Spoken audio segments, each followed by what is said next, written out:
Steve Adubato here, Mary Gamba. This is our Lessons in Leadership program, as you know. We're doing a great series on small business and leadership with our good friend, Dennis Wilson, who's president and CEO of Delta Dental of New Jersey. Dennis, set this up for us. We're about to see an interview we did with Karen Hepp, who is small group and individual program sales director at Delta Dental of New Jersey. Tell us quickly about Karen and why that segment's going to matter so much. You know, Karen has been terrific. She's been with us to lead the programs that you just described for a few years now, and you know, we've just been nothing but successful under Karen's leadership. And we thought it was very, very important to bring into our organization, you know, someone that really understands that market, understands the brokers and the insurance world as it pertains to the product suites that serve that market. So, you know, it's great to have Karen with us, and she does a fantastic job. Real quick follow-up, in addition to Karen, it'll be a whole range of other people we'll be interviewing in this small business and leadership series that is sponsored by Delta Dental. They're the lead sponsor. That Dennis, will also be bringing in clients of yours who, in fact, lead small businesses to tell their stories. Why is that so important? Well, I think that's where the rubber meets the road, so to speak. If those clients come in and those customers that we work so hard to get and keep, you know, come in and say, we're doing the job or not, you know, we learn from that. And it's important, you know, as us being part of the fabric of New Jersey, 51 years young, 300 employees right here in the state, in and around Parsippany. You know, we're neighbors, we're colleagues, we're business leaders that together, you know, take advantage and deal with the environment in the state of New Jersey. So it's really important for us to have that dialogue and have that connection. Mary, well said, Dennis. Mary, introduce the Karen Hepp segment. Go. Sure, definitely. So we're about to see Karen Hepp, small group and individual program sales director, Delta Dental of New Jersey. Definitely check it out. It's a really great segment. Steve, Mary, Dennis, check this one out with Karen. We're now joined by Karen Hepp, small group and individual program sales director at Delta Dental of New Jersey. You know, we can't tell. Oh, that's right. There's a big sign behind you. It says Delta Dental. I like it. By the way, let's make sure the website's up throughout this segment. First of all, Karen, thank you for joining Mary and I. Thank you for having me. It's great to be here, and great to see you.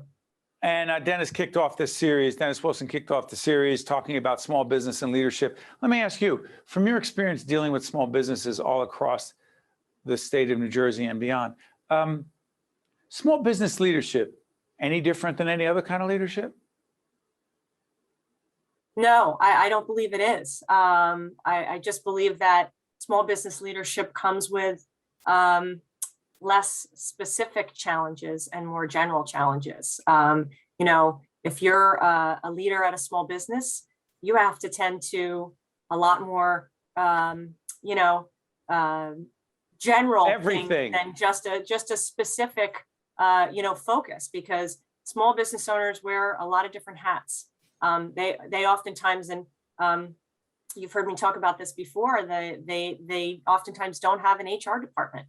They are the HR department, just for one example. So, hey, by the way, we're a small not-for-profit. Mary, who's our HR department? Me. Karen,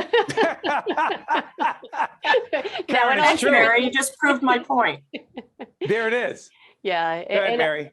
And I was just going to say that a lot of times in small businesses, like we're under 10 employees. We have a lot of freelancers that work with us. We also have accounting people, and we have, of course, legal people. Great team behind the scenes. Great team behind the scenes, freelancers, but it's different and it's a lot more challenging. I came from working with really big healthcare organizations and a really big university. I worked at Rutgers for some time, and it's a totally different vibe in small business. Yet on the flip side, it's super engaging and super inspirational. But with that, the challenges come, right? We just talked about them and some of them, but really with COVID, what have some of the major challenges that you've been seeing, you know, with COVID? Again, we're 18 plus months into it now. What are some of the greatest challenges facing small businesses?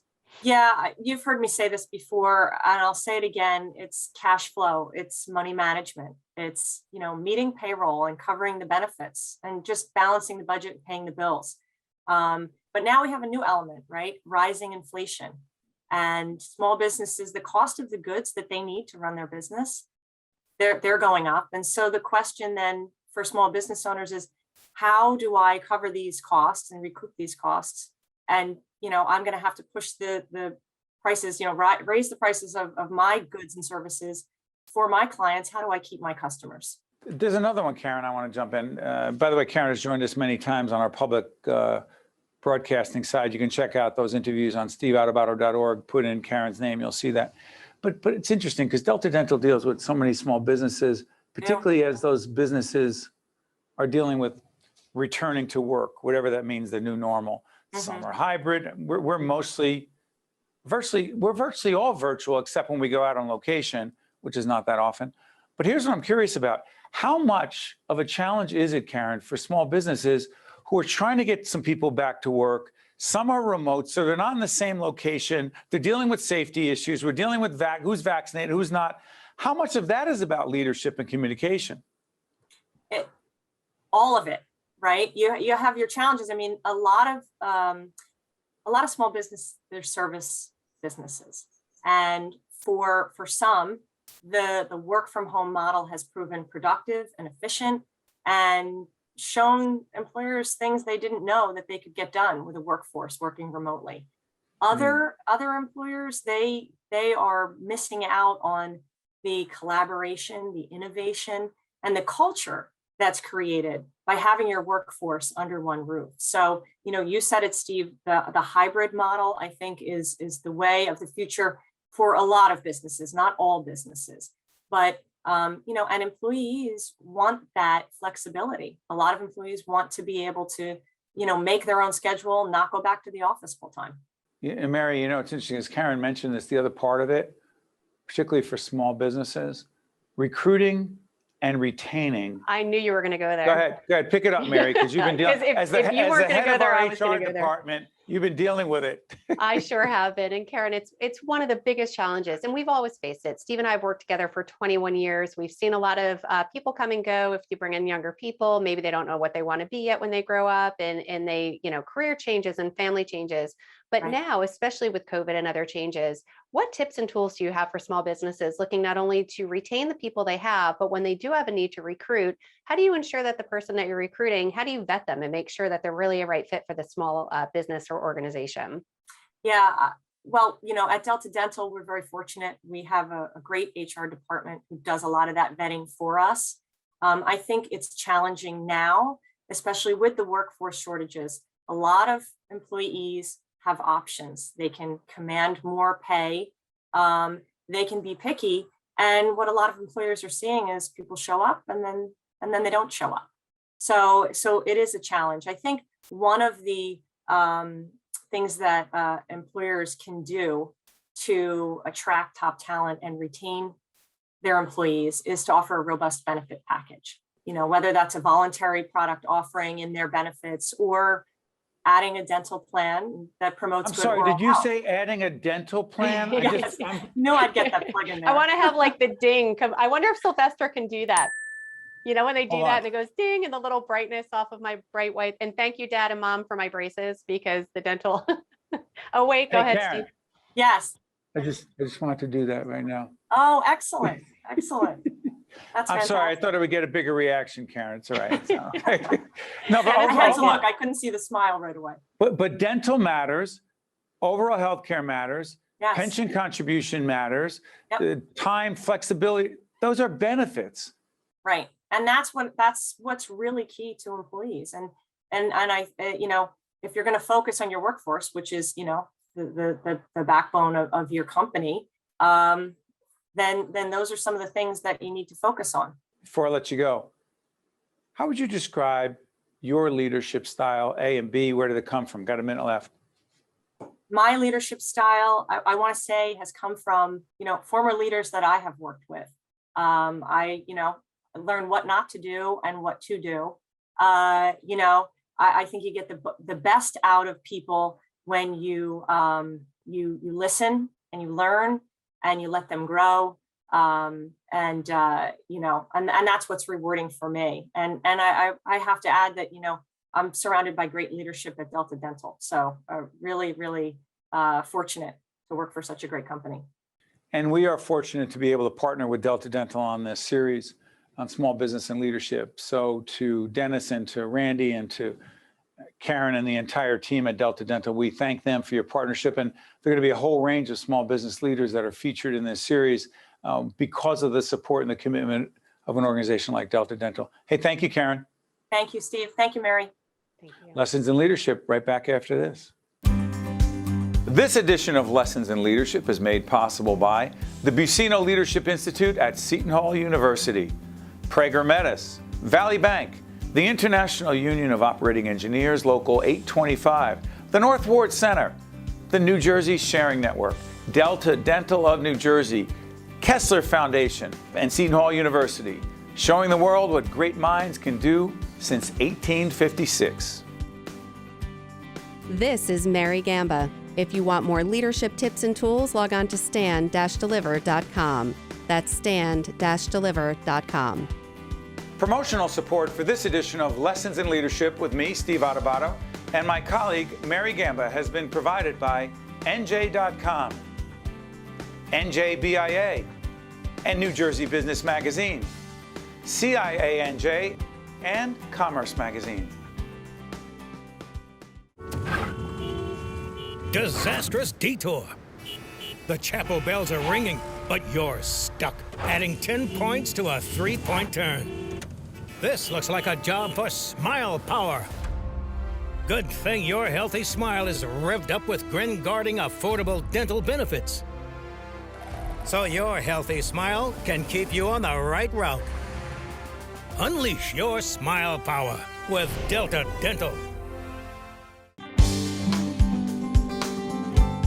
Welcome back to Lessons in Leadership. Hey, Mary, I got to tell you something. As someone who runs a small business together with you, we run a small nonprofit as well. I don't know if people appreciate how incredibly difficult it is to lead, to manage, to run a small business. And you want to know what's fascinating is, just going and looking inward at myself, which we often do, and just the amount of things, especially in a small business, that you need to juggle, right? Even in larger businesses, people need to juggle a lot of things, but we wear so many hats. We joke, oh, Mary's, CEO, she's CEO, not CEO, that's your job, COO. And I thought that might have happened when I blinked. She became the CEO. Hey, I'm working my way up. She's the Gotta have head dreams. of development. She's the chief operating officer. She's the chief of operations. Yeah. She's the HR executive. Yeah. And she and I runs the laugh Stand and because- Deliver not-for-profit program. Yeah. 8 other things. And then I'm also now the head of this series that started really small. And now we've got intros, we've got PSAs, and Oh, you're all the of our other executive producer of this series and and the co-host. co-anchor. and camera person, lighting, my own makeup. I mean, you just put on, and I was giggling like when I went upstairs because my son, I'm going to say thank you to Joey on the air because I did have a computer issue. So he let me Thank plug you, it in his Joe. computer. And, but long story short, I mean, but you do it, right? Like you don't complain, you figure it out. No, you don't. Hold on.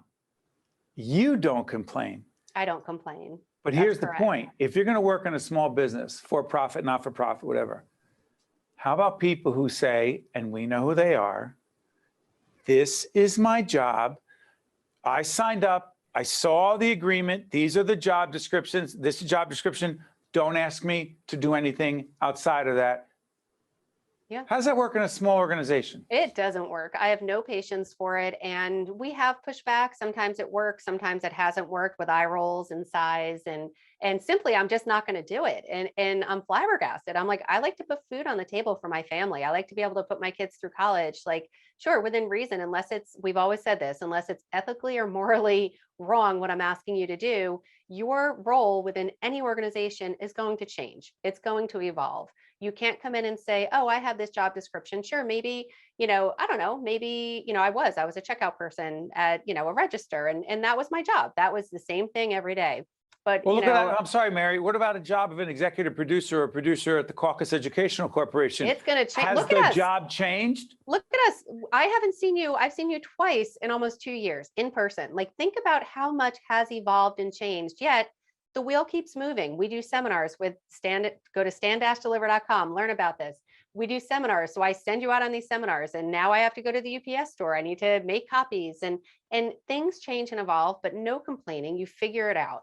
Yeah. And that's one of the things that I thank you, Steve, for teaching me in our 21 years together. Is in the beginning, I was like, wow, look at me. And now I'm like, no, I've got this. And nothing is beneath me, whether it's opening my own mail, typing my own notes, and just, you need to be from the top down a leader and frankly, a good person. Mary's the best person. By the way, Elvin, talking about 16 different things. We need to get another shot. As you're doing this, let's get a shot of Elvin and put it in post-production, Sylvester, of all the things Elvin has going on, just to prove the point that you're doing 18 things at once. He's also texting in the chat, please toss now, please. Okay, I don't know how much time we're gonna have on the back end, Mary. I don't think We'll we're have a gonna few any- minutes. Yeah, we will have Okay. a few minutes. This is Chris Smith, Executive Director of the Alzheimer's Association New York City chapter. This came to us from our From good our- friend Glenn Friedman over at Prager Metis. Yes. Great organization, one of our sponsors. This is Chris Smith. Chris Smith, who's the Executive Director of the Alzheimer's Association in New York City chapter. Chris, first of all, welcome. Thank you. And also thank you to our friend Glenn Friedman over at Prager Metis. He was one of your board chairs, right? One of your first board chairs? Yes, Glenn helped me start the New York City chapter and became our first board chair, and he is just rotating off our board. Not that it has anything to do with leadership or not-for-profit leadership. Seinfeld fan? I enjoyed Seinfeld at the time. Yeah. Wow, that's like a way of saying I'm not watching it in reruns. Hey, listen, let's get to important matters. Describe exactly what the Alzheimer's Association in New York chapter is and why it has to do with leadership and making a difference in the lives of those who are suffering, including family members. My dad dealt with related issues, let's just say, for a long time, 10 years. Yeah, I'm sorry Before to he hear that. passed. Yeah, passed a while back, but talk to us. A whole millions of families dealing with this. Sure. So the Alzheimer's Association, first, we're very much a science-based organization, and we're actually the third largest funder of research, only behind the US and Chinese government. We currently have funding in in about 29 countries. And oftentimes the type of funding that we do are to fund perhaps new researchers, new ideas. We also are very much a convener. We have the largest convention for scientists in the world. Normal year, we would have around 6,000 scientists from around the world talking to each other. Last year we went virtual. We had over 30,000. This year it'll be a little bit of a hybrid. It'll be in Denver, Colorado, and people can participate both in person as well as virtually. The Alzheimer's Association obviously is dealing with an issue where there's no cure. However, you probably read recently the aducanumab or Aduhelm, and it's something that we're in favor of. And the reason for that is because right now there are no drugs in the system currently. There are a few coming down the pipe that are in the same family as Aduhelm that we feel have a lot of progress.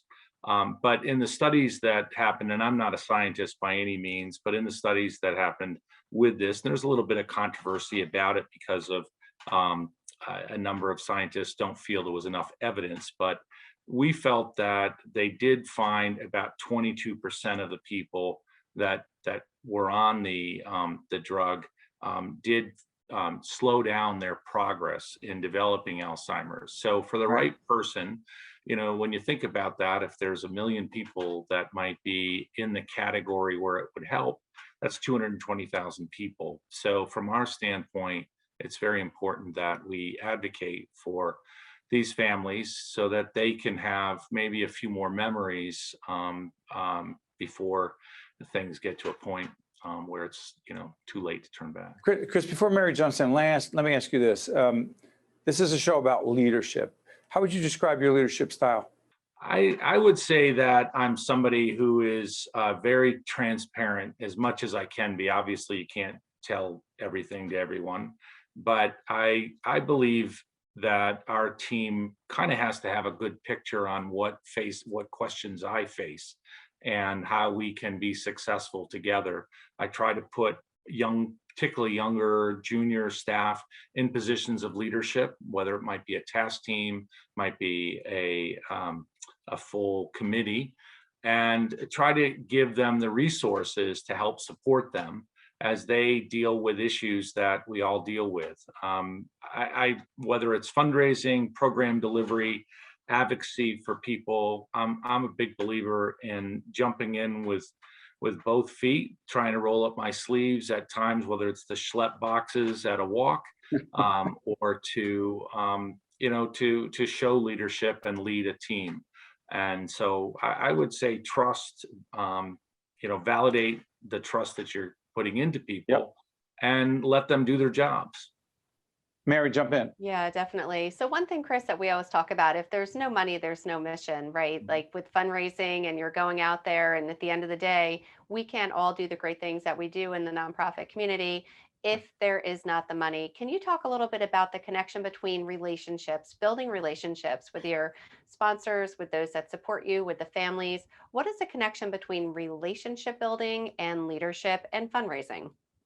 Sure. Well, obviously, most nonprofits are very focused on individual giving, whether it's through people's personal foundations, through their companies, through their own resources. And sometimes gifts are made through events, galas, walks, pledge events, and oftentimes people want to support good causes. And with Alzheimer's, it's all about relationships that we may have with friends and family of people going through the disease, or friends and family of caregivers. A lot of what we do is about helping caregivers. And so I think in nonprofit leadership, and particularly around fundraising, it's important to first make sure that you have a good cause, that it's a cause that you can sell in 30 seconds or so, that elevator speech, and give people the opportunities where they might be able to support that cause. It could be something where maybe they don't have the resources currently, but perhaps they might consider a bequest or something in their will or their plans after they pass. As a not-for-profit leader of our other company that produces programs for public broadcasting, I often say I spend 50 to 60% of my time in development and fundraising. What about you? Yeah, I would say at least that. I have a pretty good team, both in New York City as well as the state of New York. I'm also responsible for those markets. And so oftentimes I'll be in planning sessions with them about maybe a meeting that they have, a particular donor or a foundation they're writing. I may also have a meeting. I just got out of a meeting a couple hours ago where we were talking about strategy around our Walk to End Alzheimer's, and this year it's going to be much different than last year when we were all virtual. This year we're going to offer a hybrid model. So but you get very involved in those things. Absolutely. It's just like everything. It's a huge part of what I do. I may be involved in making an ask. I may be involved in helping to identify a particular corporation. We mentioned Glenn Friedman and Prager Metis. Glenn, especially in the beginning, was one of those people that introduced me to everybody. And many of those folks, exactly, and many of those folks have gotten involved and helped us introduce themselves or their companies or their colleagues and friends. And it might be creating a corporate cause marketing relationship, might be to recruit a new board member or to make. Well, it's funny is that's exactly how we met you. So when you look at Lessons in Leadership, Prager Metis we actually do a leadership development, a business development institute over at Prager Metis. We've been coaching and mentoring their folks for a long time. We know Glenn, we know Lori.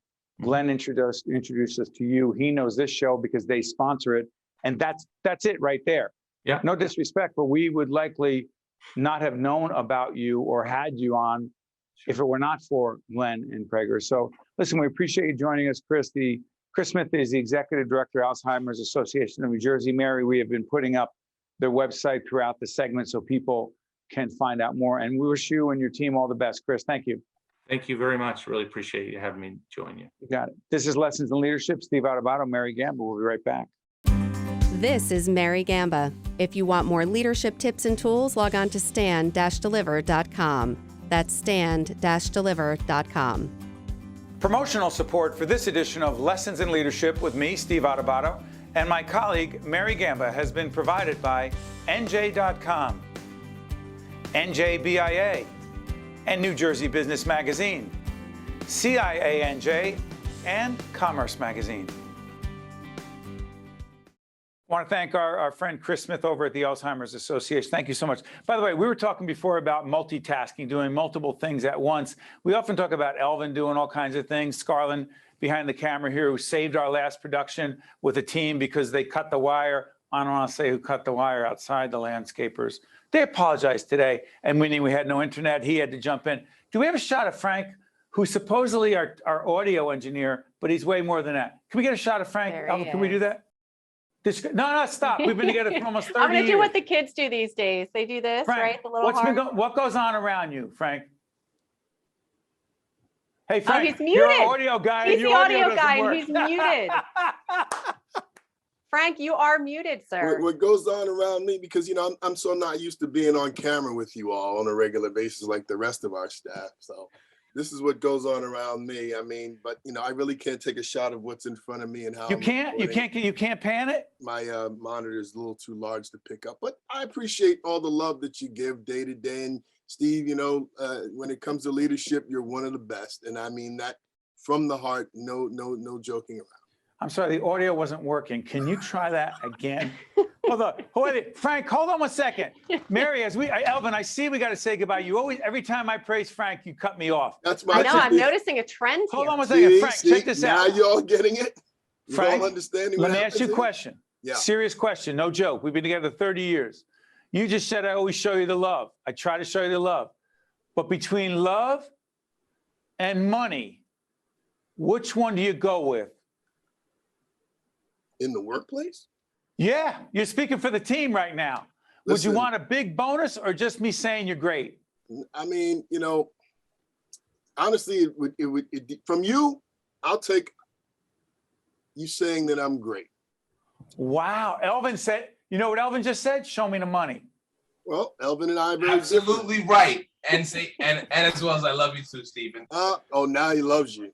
By the way, See how he's got to Frank? butt in somehow, some way? Go ahead to the end of the show. Hey, Frank, it's Yes. not mutually exclusive. Love and money, because everybody deserves it on this team. I love you guys, and I would be garbage. That's true. I'd be terrible without this team, including Mary. Thanks. Lessons in Leadership, great team. Scarlett, I didn't forget you.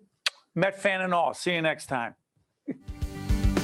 This edition of Lessons in Leadership is made possible by the Buccino Leadership Institute at Seton Hall University, Prager Metis, Valley Bank, the International Union of Operating Engineers, Local 825, the North Ward Center, the New Jersey Sharing Network, Delta Dental of New Jersey, Kessler Foundation, and Seton Hall University, showing the world what great minds can do since 1856. This is Mary Gamba. If you want more leadership tips and tools, log on to stand-deliver.com. That's stand-deliver.com. Promotional support for this edition of Lessons in Leadership with me, Steve Adubato, and my colleague, Mary Gamba, has been provided by NJ.com, NJBIA, and New Jersey Business Magazine, CIANJ, and Commerce Magazine.